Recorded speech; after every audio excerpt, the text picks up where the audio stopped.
أعوذ بالله من الشيطان الرجيم بسم الله الرحمن الرحيم السلام عليكم ورحمة الله وبركاته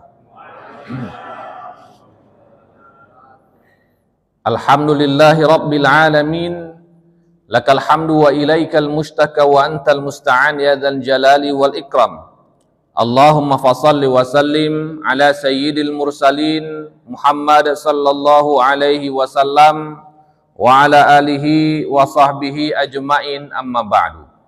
Yang sama-sama kita hormati, kita muliakan ketua dan segenap pengurus Masjid Nurul Hasanah, alim ulama, tokoh masyarakat, bapak-bapak, ibu-ibu, jamaah salat subuh, rahimani wa rahimakumullah. Alhamdulillah, kita terus bersyukur kepada Allah Subhanahu wa taala atas segala nikmat, keberkahan yang Allah berikan kepada kita sehingga sampai hari ini kita dapat terus melaksanakan ibadah puasa.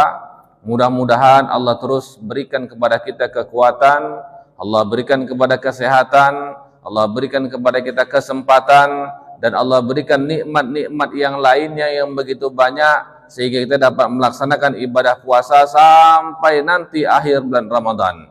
Dan Allah jadikan kita semua Bapak Ibu sekalian menjadi orang-orang yang bertakwa. Amin, amin ya rabbal alamin.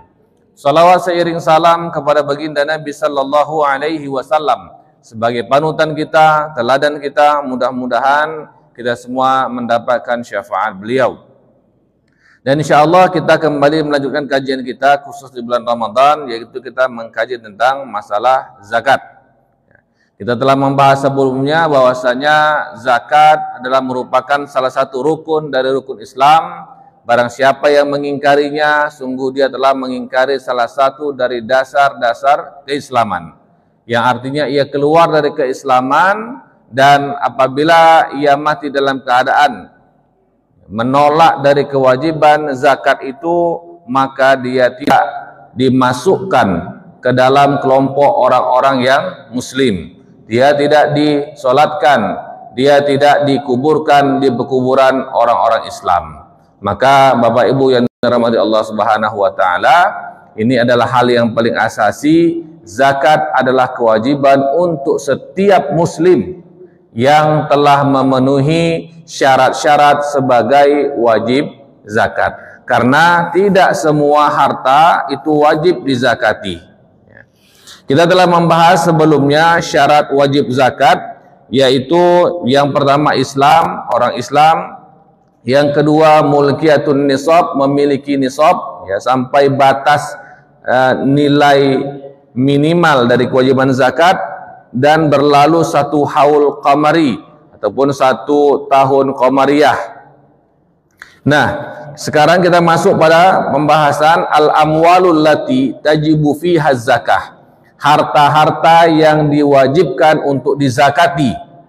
Al-asasul ladzi yura'a fi dzalika, dasar ataupun asas dari kewajiban tentang zakat ini adalah tata'allaku bimaujibihi az-zakah huwa sifatun nama, yaitu satu harta yang memiliki sifat untuk dikembangkan. Nah, itu dia. Sedangkan harta yang sifatnya itu jamidah atau tidak berkembang, maka memang tidak diwajibkan padanya zakat. Artinya apa? Kita telah membahas sekilas pada kajian yang lalu. Misalnya kita memiliki rumah. Kalau rumah yang kita tinggal, tentu ini bukan sesuatu yang mau kita kembangkan, kita tumbuhkan, kita investasikan, kan bukan. Memang kita tinggal di dalamnya. Tapi kalau kita memiliki rumah dengan niat dan tujuan agar rumah itu nanti bisa mendatangkan keuntungan dengan disewakan, ya, bisa mendatangkan keuntungan dengan dijual kembali. Ada yang orang bisnis itu kan memang properti, Bapak Ibu sekalian. Dia cari rumah-rumah yang murah, baik itu rumah yang baru jadi ataupun orang jual rumah karena kebutuhan, lalu dia tunggu dan dia pasarkan siapa yang mau beli rumah. Bendanya sama-sama rumah. Satu rumah untuk tinggal, tidak ada kewajiban zakat di dalamnya. Satu rumah memang dia perjualbelikan. Sama-sama rumah, tapi satu kena zakat, satu lagi tidak. Rumah yang kita tinggal tidak ada zakatnya, tapi rumah yang kita jual belikan itu ada zakatnya. Mobil, contoh mobil. Mobil itu kalau kita memang gunakan untuk kebutuhan kita sehari-hari, maka tidak ada zakatnya. Tapi kalau kita memang jualan mobil, kita punya showroom, ya, kita punya showroom, baik itu mobil bekas ataupun mobil baru, maka ini sudah jadi bisnis.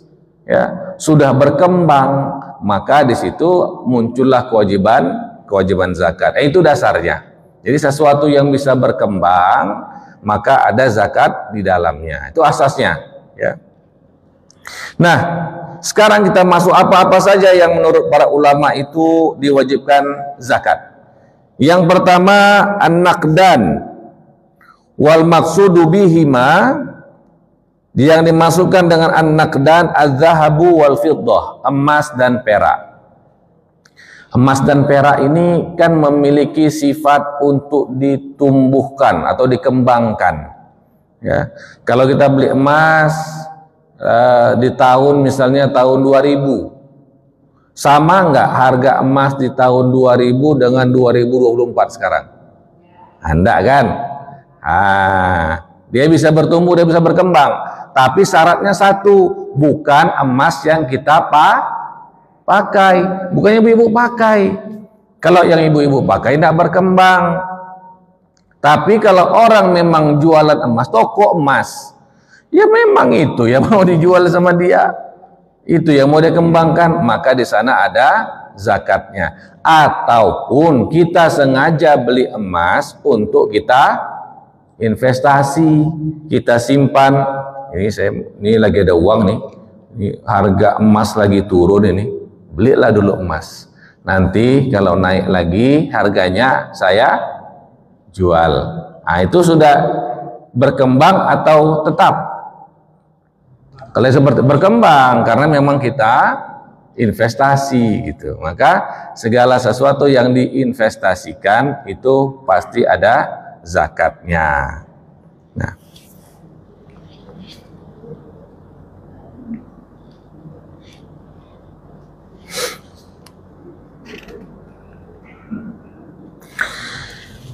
kama annal maqsuda bihima ma dakhala tahtal mulki hakikatan au i'tibaran. Sama ada kepemilikan emas itu memang kita miliki langsung, atau kita misalnya nggak punya di rumah kita, tapi kita titipkan sama orang. Misalnya kita beli emas di bank, di BSI misalnya, kan kita beli emas, tapi emasnya disimpan di bank, kita cuma punya catatannya saja.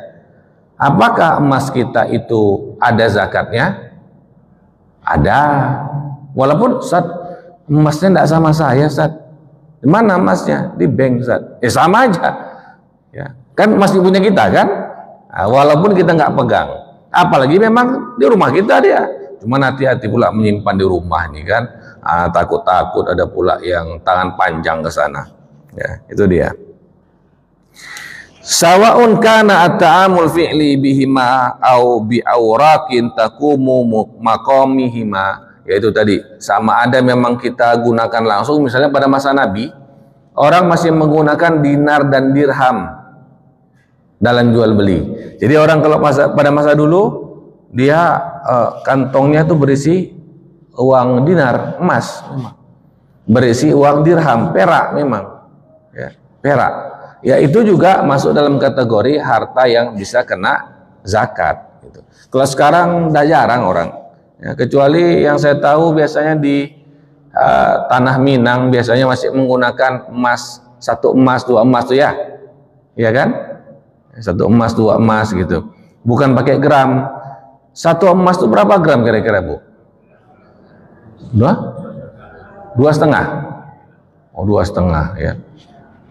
Kalau di Aceh dia menggunakan mayam namanya. Mayam kalau tidak salah saya 3 gram. Ya, kalau tidak salah saya itu satu mayam 3 gram. Kalau satu emas 2,5 gram, ya dekat-dekat, Masya Allah. Ya, tapi sudah agak jarang. Kalau di Aceh, kalau kita mau meminang anak orang, mau menikah, maka maharnya dihitung dengan mayam. Itu bukan pakai gram. Berapa mayam? 10 mayam, 5 mayam, 15 mayam, begitu. Kalau di Minang bagaimana? Masih gunakan itu, misal menggunakan apa tuh? Apa masih sering digunakan emas ini, Bapak Ibu sekalian? 1 emas, 2 emas untuk membeli atau mahar masih sering digunakan enggak, Bu?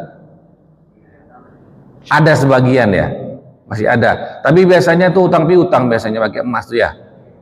Utang 1 emas, utang 2 emas, begitu. Karena beberapa jamaah pernah bertanya masalah itu. Ustaz, dulu ada orang utang emas sama saya 10 emas. Ya, kalau dulu harganya sekian, kalau sekarang harganya kan sudah naik. Ya, jadi gimana Ustaz? Bayar yang harga dulu atau harga sekarang? Saya katakan, kalau dulu hutangnya emas, maka bayarnya emas, itu saja. Ya, itu saja. Tapi Ustaz, harganya udah lain Ustaz. Ya, makanya tetap hutang emas bayar emas. Kalau dulu hutang kita 1 juta pada masa dulu tahun 2000 itu banyak. Sekarang 1 juta. Belanja itu belanja untuk keperluan sebulan pun tidak cukup. Dulu 1 juta banyak. Makanya disinilah sebenarnya para ulama itu khawatir sebenarnya Bapak Ibu sekalian. Terkait masalah inflasi harga-harga rupiah, harga-harga mata uang. Sebenarnya ada kekhawatiran di sana. Kenapa? Banyak ulama juga yang kemudian menyerukan kita kembali kepada dinar dirham. Ya, nggak pun kepada dinar dirham, tapi kembali lagi menjadikan nilai mata uang itu sesuai dengan nilai dari emas, supaya harganya bisa lebih stabil. Nah, itu ada seruan ke sana karena kekhawatiran bahwa nilai dari mata uang itu karena kan dipengaruhi politik sekarang semua. Ya, masalah politik itu dia, bukan lagi kaitannya dengan berapa banyak jumlah emas. Sejak tahun 70-an, kalau tidak salah saya, nilai mata uang tidak lagi disandarkan pada nilai emas. Ya, itu Amerika yang memulai itu Bapak Ibu sekalian. Karena mereka tak punya cadangan emas dulu sedikit mereka, maka mereka membuat aturan nilai mata uang bukan lagi disandarkan pada emas, tapi pada kekuatan politik satu negara. Nah, itulah dia yang terjadi. Ya. Baik, kita kembali lagi. Emas dan perak menjadi salah satu yang diwajibkan zakat. Dengan dalil firman Allah Subhanahu wa taala surah At-Taubah ayat 34. A'udzubillahi minasyaitonir rajim. Walladzina yaknizuna adh-dhahaba wal fiddah, dan orang-orang yang menyimpan emas dan perak, wala yunfiqunaha fi sabilillah, dan mereka tidak menginfakkannya di jalan Allah, dalam tanda kurung membayar zakat, fabashshirhum bi'adzabin alim, maka ingatkan kepada mereka tentang azab yang sangat pedih.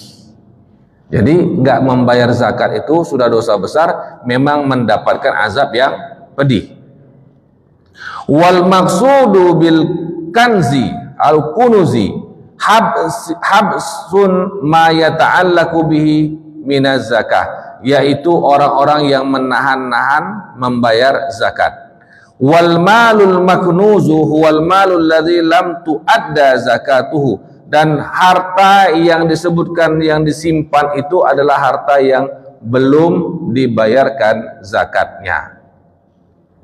Sebagaimana dalam riwayat Imam Al-Bukhari dari Ibnu Umar radhiyallahu anhuma, man kana zaha falam yuaddi zakataha fawailun lahu, siapa yang menyimpan emas dan perak kemudian tidak membayarkan zakatnya, maka ia mendapatkan neraka wail. Neraka dia balasannya.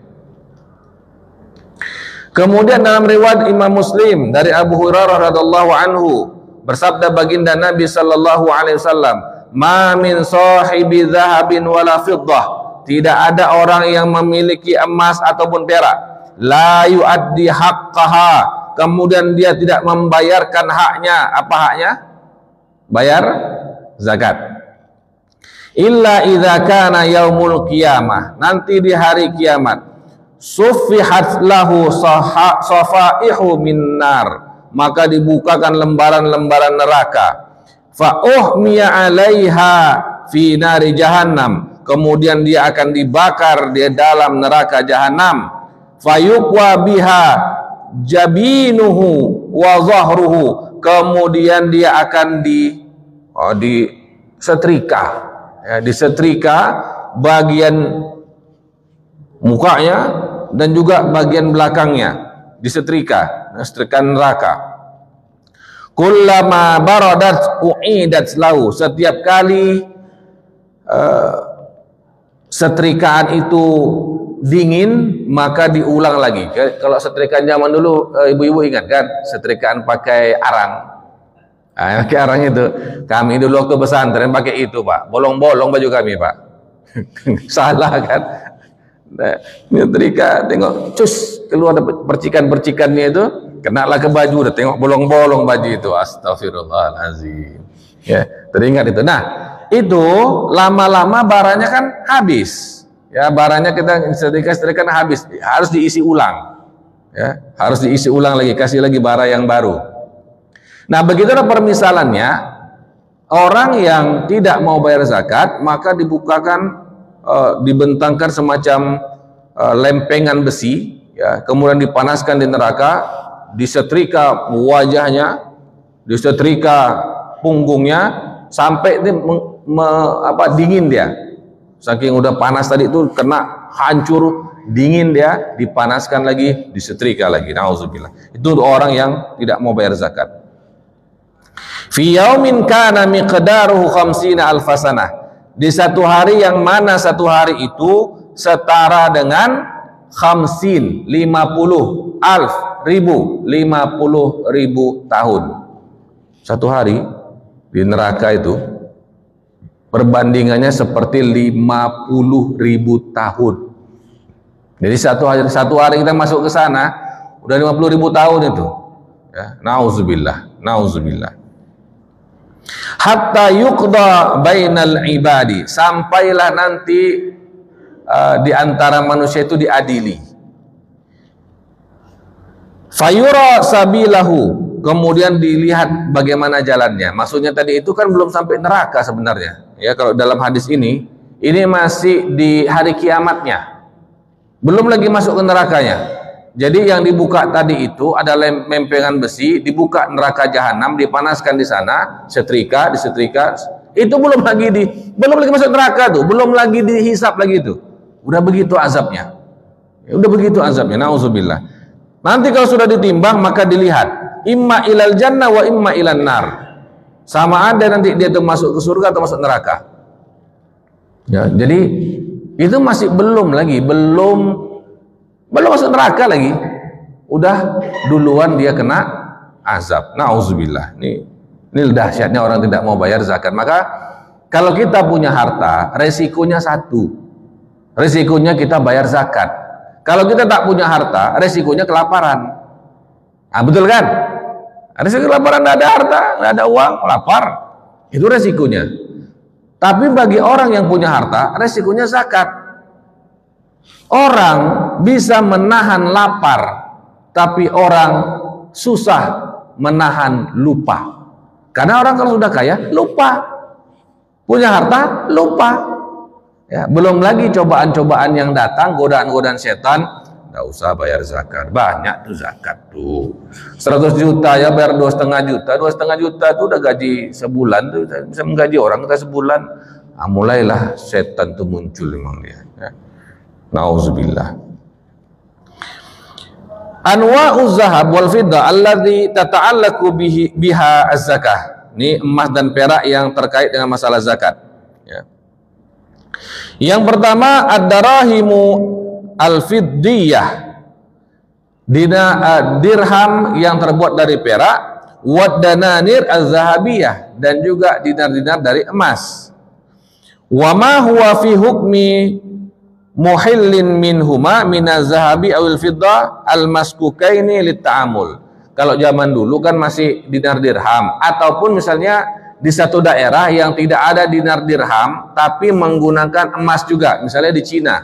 Di Cina pada masa dulu menggunakan tail, kalau dulu tail emas. Saya nonton film-film Cina dulu, film-film vampir itu, ada tail dia bentuknya kayak kapal sedikit dia tuh.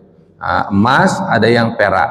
Jadi walaupun bukan dinar ataupun dirham, selama itu emas dan perak memang digunakan untuk jual beli, ya, itu juga termasuk kategori yang diwajibkan zakat. As-sabaik min kullin minaz zahabi wal fiddah, dan yang memang semisal dengan emas dan perak. Al-awani wal qita' al-fiddiyah wal zahabiyah al-mu'adda lil isti'mal awiz zinah, ya. Bejana-bejana atau potongan-potongan emas ataupun perak yang memang dijadikan hiasan-hiasan di rumah. Kalau perhiasan yang dipakai nggak ada zakat, tapi hiasan di rumah, misal ini Bapak Ibu misalnya punya perhiasan tapi bukan yang dipakai, yang diletak. Yang diletak, misalnya ada teko dari emas ataupun ada mangkuk emas, itu ya Pak, yang emas-emas lah pokoknya, tapi bukan suami ya, itu emas-emas yang lain. Itu emas Jawa, yang memang diletakkan. Kalau orang-orang zaman dulu Bapak Ibu sekalian suka mengkoleksi benda-benda yang terbuat dari emas, dan itu memang dipajang. Dipajang istilahnya ya. Dulu orang memajang cangkir emas, memajang piring emas, tapi dipajang dia, bukan dipakai ya. Dipajang. Itu ada zakatnya.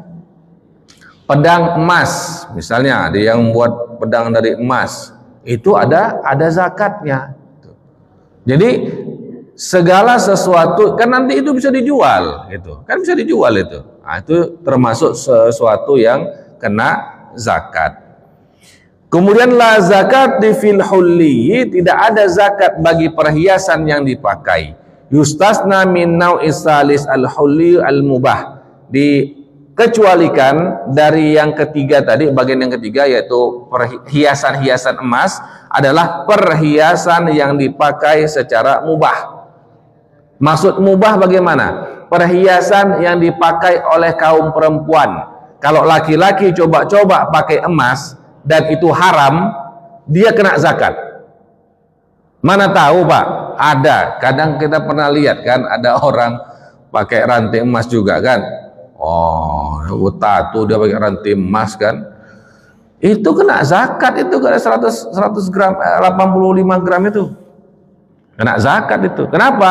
Dia tidak halal untuk dia pakai perhiasan emas. Kalau kaum ibu yang pakai perhiasan emas, mubah, boleh, tidak kena zakat. Kalau laki-laki, makanya Bapak Ibu sekalian, kalau kita bapak-bapak beli emas, maka hitung-hitunglah itu sebagai sesuatu yang bisa kena zakat kalau mencapai nisab dan haul. Tapi kalau ibu-ibu membeli emas, tergantung dari niat ibu-ibu.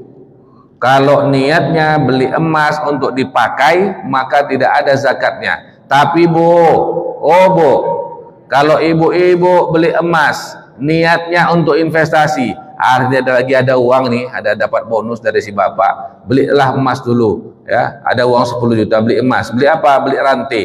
Nanti kalau si nanti mau kawin, nanti dia ada tabungan saya, itu kena zakat ya Bu. Kalau ibu-ibu memang niatnya untuk pakai, nggak kena zakat. Tapi kalau niatnya untuk disimpan nanti dijual kembali, itu investasi, itu kena zakat, dihitung ya.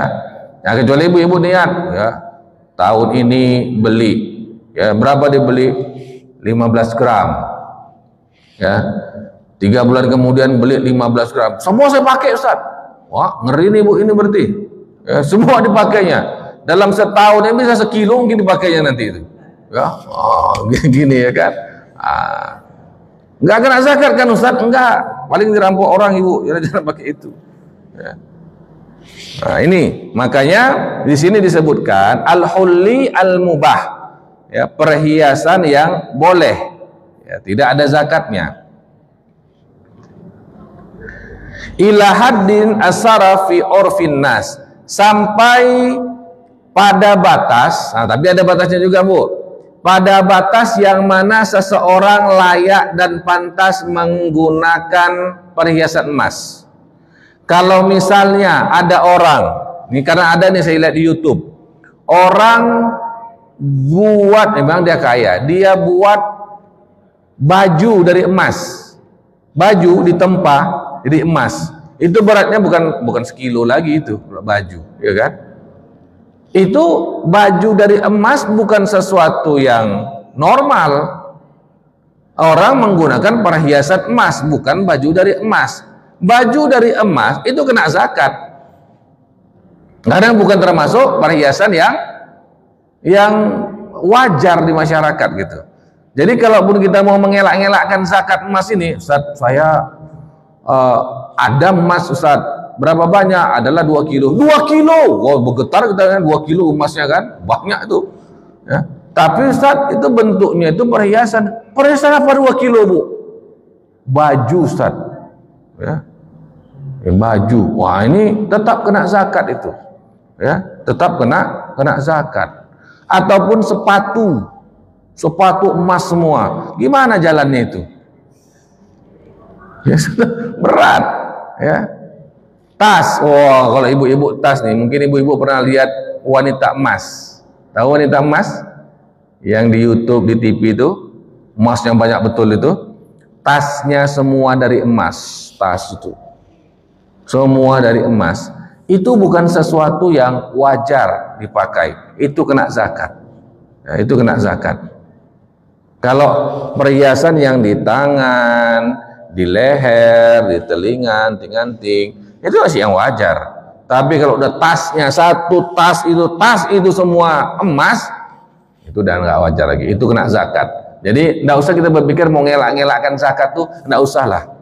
Ya, itu bisikan setan tuh mengelak-ngelak zakat tuh. Nauzubillah. Ya.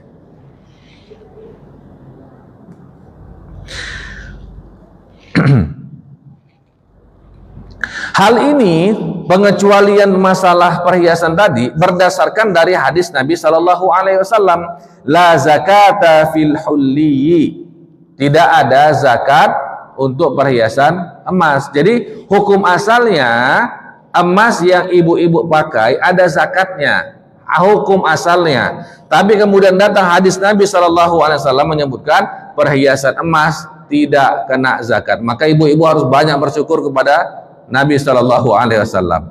Kalau lah bukan karena itu ibu-ibu kena zakat semua nih, itulah. Maka banyaklah ibu-ibu tuh harus banyak bersalawat kepada Nabi Shallallahu Alaihi Wasallam. Banyak keistimewaan perempuan dibandingkan kaum laki-laki. Masya Allah.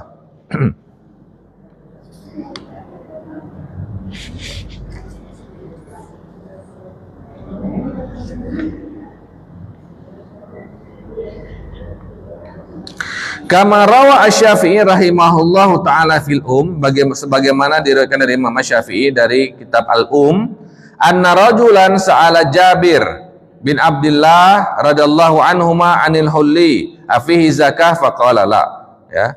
Maka katakan apakah ada zakat pada perhiasan, maka dijawab tidak. Wa hadza bi khilafi ma yadkhulu minhuma fi istimalil muharram. Dan ini dikecualikan pula pada penggunaan perhiasan secara haram, kahuli rojul, sebagaimana perhiasan laki-laki yang kita jelaskan tadi, ya. Ma ada al khatim minal fiddah, kecuali cincin dari perak. Laki-laki tak boleh pakai emas, tidak, ya. Laki-laki tidak boleh pakai emas, ya. Hanya boleh menggunakan perak. Itu pun terbuat dari untuk cincin saja, ya. Bagaimana dengan emas swasta? Nah, ini kan mau ditanya kan, saya kasih langsung jawabannya. Emas swasta itu ada emasnya, Sebenarnya begini, emas swasta itu ataupun emas yang dicampur dengan material yang lain, campur dengan perak, campur dengan perunggu, itu kan sebenarnya emas murni, emas 24 karat dicampur, dileburkan, dicampur, barulah menjadi emas swasta. Pada hakikatnya itu kan emas sebenarnya, hanya saja kadarnya yang berbeda, ya, kadarnya saja yang berbeda, tapi kan itu emas. Bagi kita orang-orang yang bertakwa, kita lebih baik menghindari ini, ya.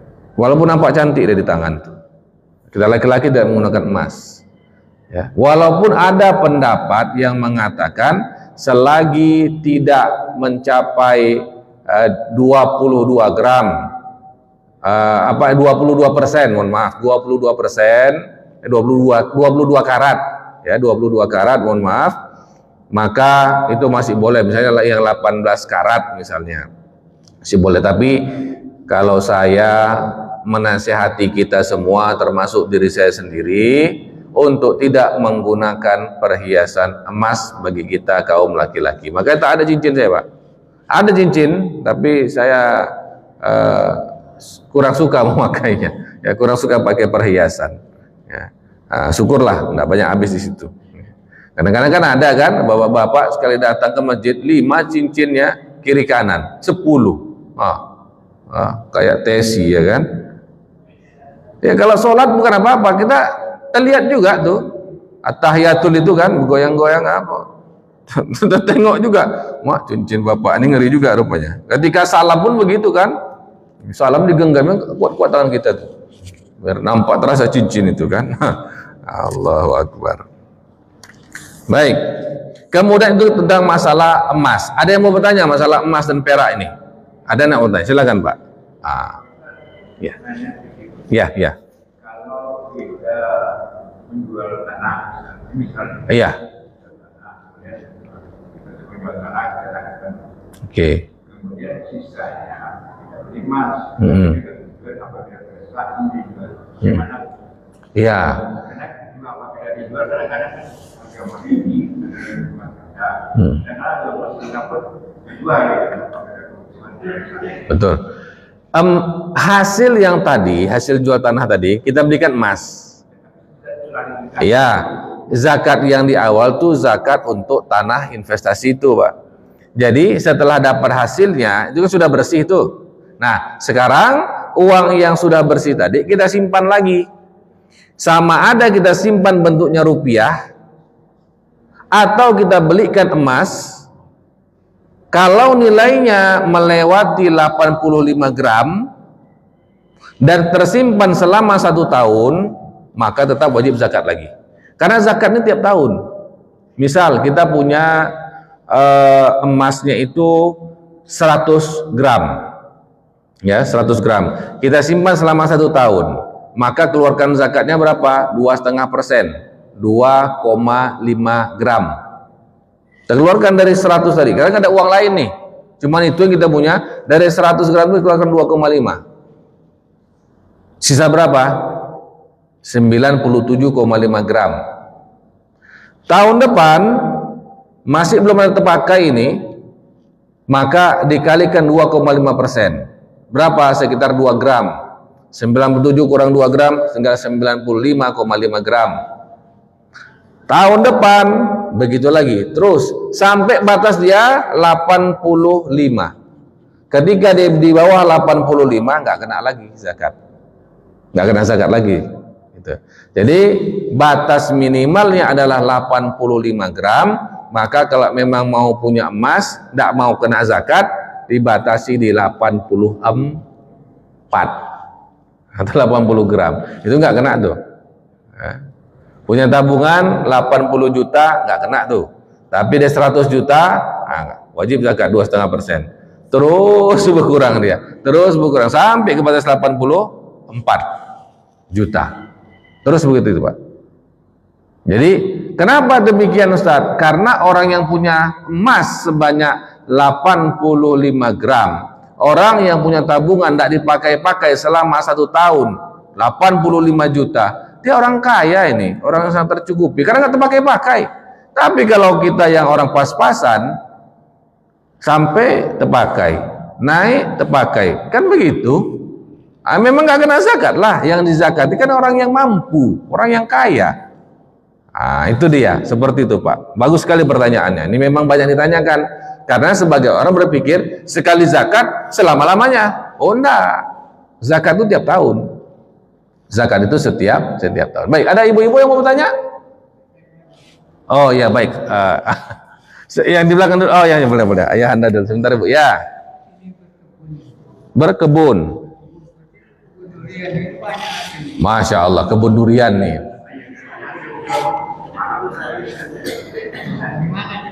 Masya Allah. Kebun durian ada nggak pada masa Nabi? Ada, tapi di masa Nabi hidup di Arab tidak ada kebun durian. Ya.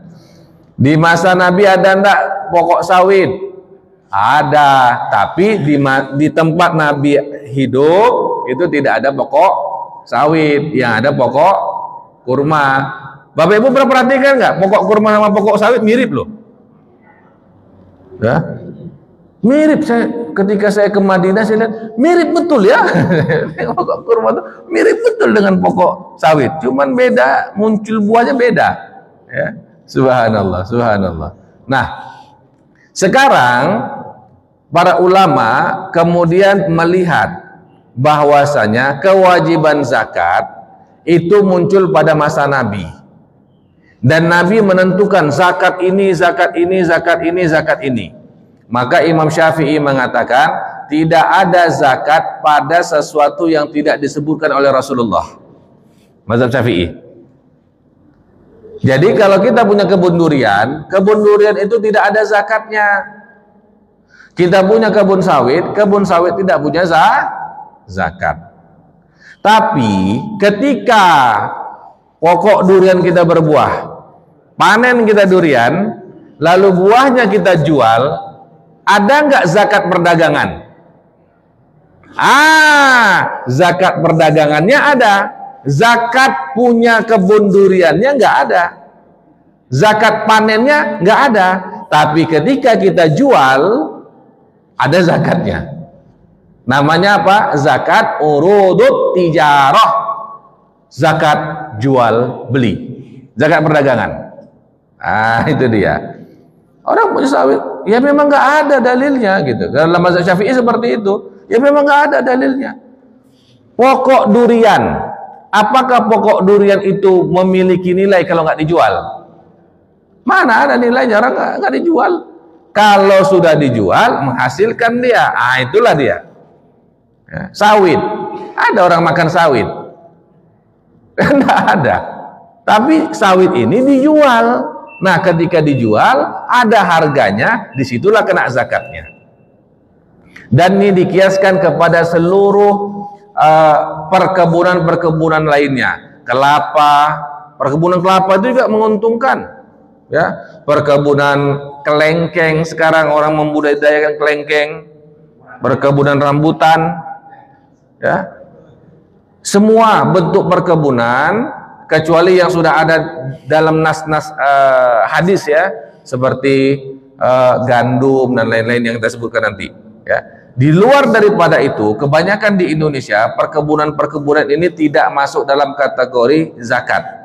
Tapi ketika dijual, zakatnya muncul dalam perdagangannya itu. Baik. Jadi Ibu mau tanya tadi, silakan. Ya. Sawit. Ya.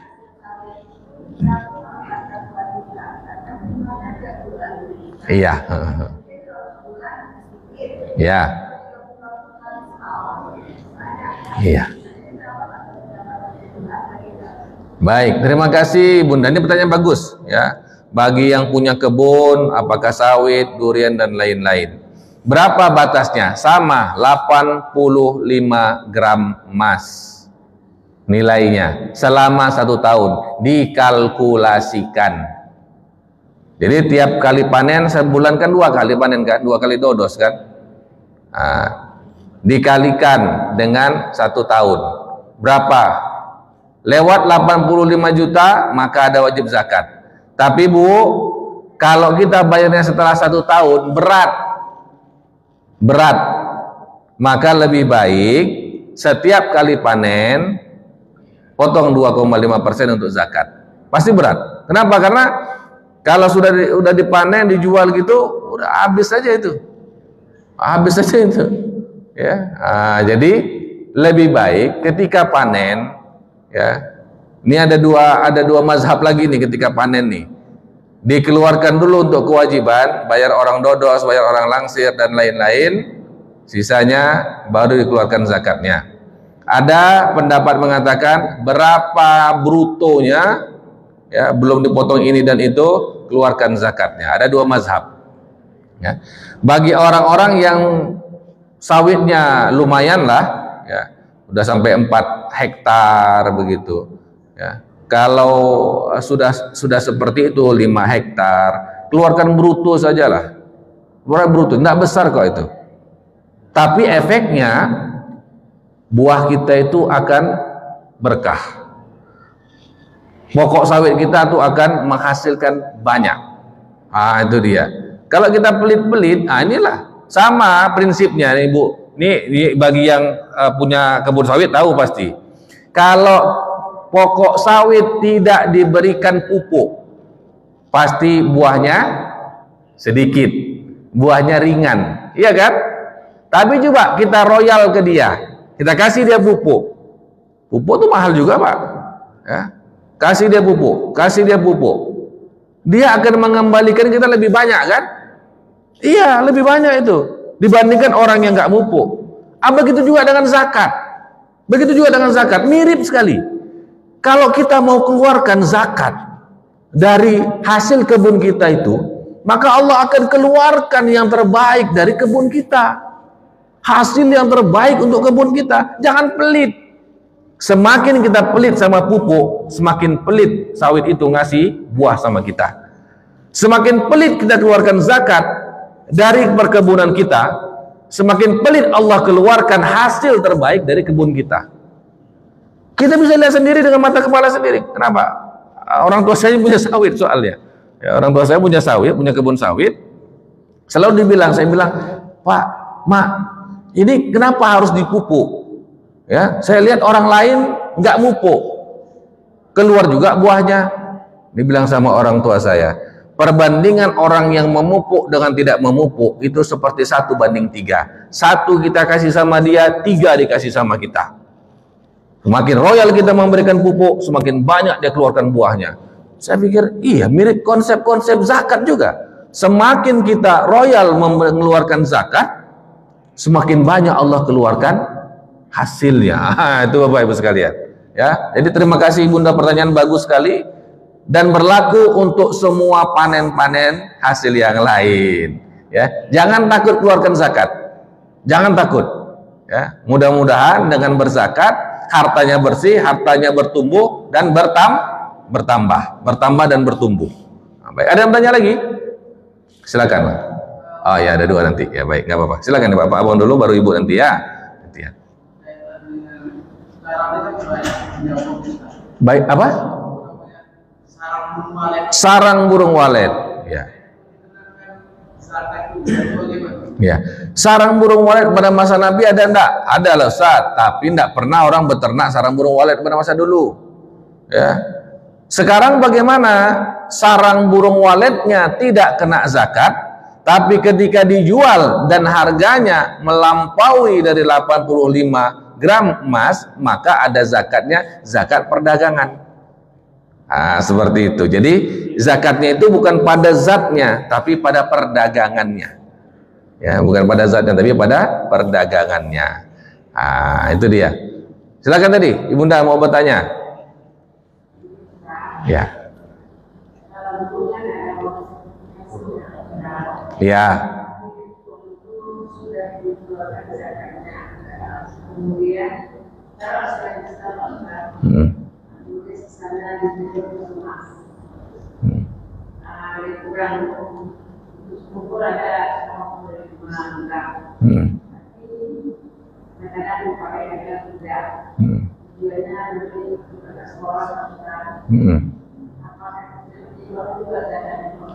Ya, baik, terima kasih Bunda. Jadi uang-uang apapun yang kita tabung, yang kita simpan, kalau dia sudah melebihi nisab 85 gram emas, maka wajib zakat.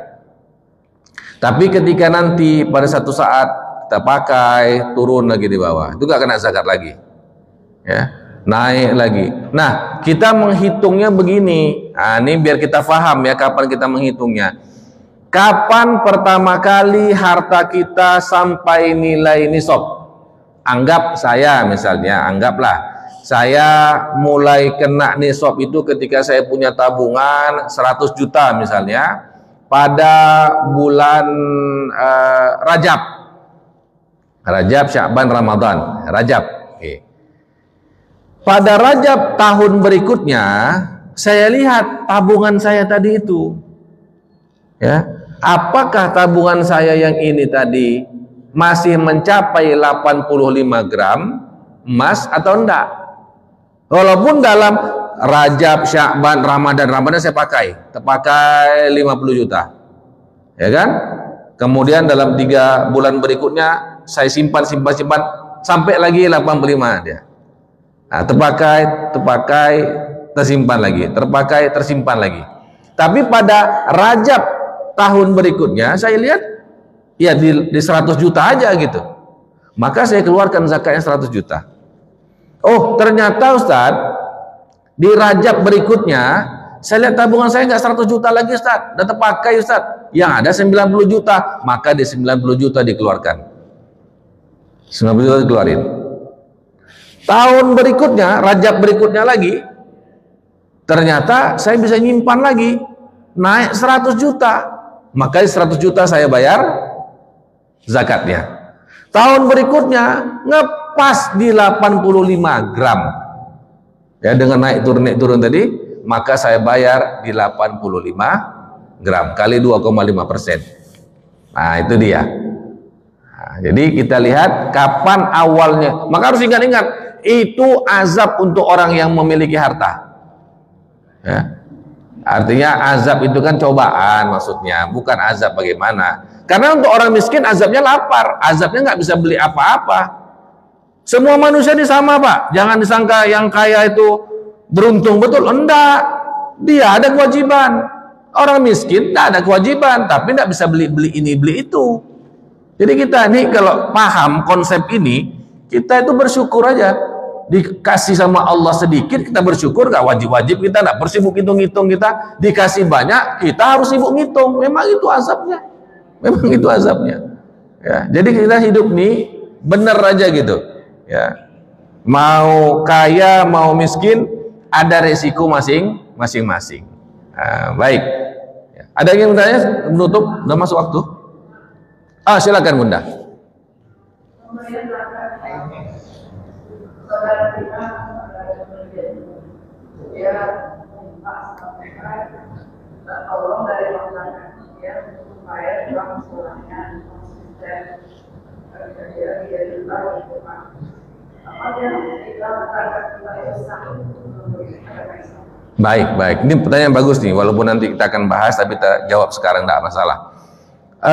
Orang yang boleh kita kasih zakat, dia harus memenuhi prinsip dari asnaf zakat, fakir, miskin. Dan syarat yang berikutnya setelah yang 8 asnaf tadi, tidak boleh kita bayarkan kepada orang yang kita wajib memberi nafkah kepada mereka, kepada istri, orang tua ataupun anak. Saudara enggak masuk kategori, kecuali kita memang menafkahi saudara kita. Kita berkewajiban nafkahi saudara kita, dia termasuk orang tak mampu, kita yang menafkahi dia, itu tak boleh, ya, tak boleh. Kalau bukan termasuk orang yang kita nafkahi, meskipun dia saudara kita dan dia miskin, maka sah zakat kita. Tapi harus pastikan dia itu miskin. Itu saja. Apa itu miskin? Orang punya pekerjaan, tapi dengan pekerjaannya tidak mencukupi kebutuhan sehari-harinya, ya. Kalau kita misalnya di Pekanbaru UMP, gaji di bawah UMP, ada pekerjaan tapi gaji di bawah UMP, itu masuk kategori miskin, ya. Ada orang yang tidak punya pekerjaan, mocok-mocok, namanya fakir, masih mocok-mocok, Kenapa? Karena kadang dapat, kadang tak dapat, dan memang pendapatannya selama 1 bulan itu memang tak mencukupi dia, di bawah UMP lah, itu juga masuk fakir. Nah sekarang ibunda dilihat saudaranya, kalau anaknya masih kecil dan dia tanggungnya kebetulan banyak dan memang ia dalam sehari-hari nggak cukup, maka boleh berikan uang zakat tadi. Kalau anaknya sudah lewat usia akil baligh, maka anak ini boleh juga kita berikan zakat. Kenapa? Karena dia sudah akil baligh dan dia tak punya pekerjaan dan dia sedang sekolah, boleh. Zakat itu boleh untuk dia. Ya. Kalau memang orang tuanya tidak mampu. Kalau orang tuanya kaya kayak Raffi Ahmad, mana boleh kan? Nah, jadi kalau yang seperti itu boleh, nggak ada masalah bunda. Bagus ya, bagus kalau memang kita ada saudara yang dekat, memang kita tahu mereka miskin, berikan kepada yang terdekat. Ya, kalau kira-kira yang keluarga terdekat kita ini sudah aman, kita kumpulkanlah di UPZ masjid supaya bisa bermanfaat untuk masyarakat sekitar. Saya tidak menganjurkan memberikan zakat langsung kepada tetangga. Kenapa? Ditakutkan nanti tumpang tindih. Bapak ini zakat ke ibu ini, bapak ini semua ke bapak ibu ini semua. Sementara yang miskin kan bukan cuma ini, ada yang miskin juga, ada yang miskin juga tak dapat. Maka kalau untuk keluarga dekat, saya anjurkan berikan langsung. Dan pastikan dia masuk orang miskin dan fakir. Tapi untuk tetangga sekitar kita, maka saya anjurkan dibayarkan ke UPZ masjid. Karena masjid akan minta data dari RT RW siapa masyarakat miskin di lingkungan kita. Ya. Saat itu kita bayarkan zakat kita kepada UPZ, maka zakat kita sudah sah. Tapi kalau kita memberikan zakat langsung kepada orang, kita anggap dia miskin. Ternyata dia nggak masuk miskin, maka kita belum bayar zakat. Karena yang kita berikan tadi masih sodakoh. Hati-hati. Ya, itu kenapa saya anjurkan itu ke UPZ. Kalau ke UPZ amil. Kita bayarkan ke amil, selesai. Kewajiban kita tuntas. Tapi kalau kita berikan langsung, ini saya mau kasih sama dia Ustaz, menurut saya dia miskin, ternyata dia nggak miskin, belum sah zakat ibu, bapak ibu sekalian. Makanya itulah kenapa UPZ lebih aman, lebih nyaman. Tapi kalau saudara sendiri kan kita tahu, namanya saudara sendiri kita tahu gimana kondisi keluarganya, miskin itu Ustaz, tahu saya Ustaz, itu nggak apa-apa, langsung aja berikan. Ya. Tapi untuk tetangga, walaupun kita tahu, lebih baik melalui UPZ. Masjid kita ada UPZ ya? Udah ya? Kalaupun nanti biasanya di SK kan itu ada program UPZ yang saya tahu dari Basnas ya, ada program untuk meng-UPZ-kan semua masjid di Kota Pekanbaru supaya tidak ada lagi perbedaan mana antara panitia mana amil. Nah itu dia ya. Karena panitia bukan amil. Amil itu seseorang yang memang di SK-kan oleh Basnas, itu baru sah dia. Kalau panitia nanti ngambil uang zakat sebagai amil, makan nanti uang zakat, ngeri itu makan uang zakat. Tapi kalau amil sah. Itu makanya masjid itu dianjurkan untuk menjadi UPZ. Ya, baik, terima kasih Bapak Ibu dan Allah Subhanahu wa taala. Mudah-mudahan ini membawa pemahaman kita tentang pentingnya zakat. Mudah-mudahan dengan zakat harta kita bersih, jiwa kita bersih, ya. Kemudian masyarakat di sekitar kita menjadi barokah, terbantu dan menghilangkan fakir dan miskin. Amin amin ya rabbal alamin. Terima kasih banyak dan mohon maaf apabila ada kesalahan. Dan tutup dengan doa kifaratul majlis. Subhanakallahumma wa bihamdik, asyhadu an la ilaha illa anta astaghfiruka wa atubu ilaik. Assalamualaikum warahmatullahi wabarakatuh.